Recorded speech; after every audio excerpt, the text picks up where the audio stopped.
एक महत्त्वाची बातमी समोर येते बीडमधनं। बीडच्या केज येथील विलास घुले हत्या प्रकरण पुन्हा एकदा चर्चेत आलंय।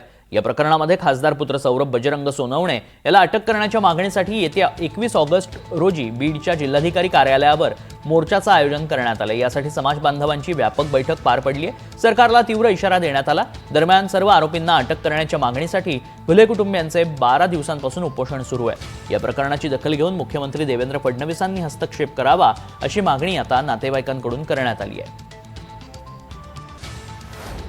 आणि या उपोषण करत असताना आजपर्यंत शासनाने कुठल्याही प्रकारची दखल घेतलेली नाही। ते विलास घुलेच्या पत्नीने परदेशी 20% केलं तरीही शासनाला त्याची जाग आली नाही। त्यामुळं काल बहुजन समाजाच्या वतीने काल भगवान प्रतिष्ठान या ठिकाणी बैठक झाली आणि त्या बैठकीमध्ये आमदार नारायणजी मुंडे होते, चंद्रकांत सानप होते, अशी अनेक मंडळी होती।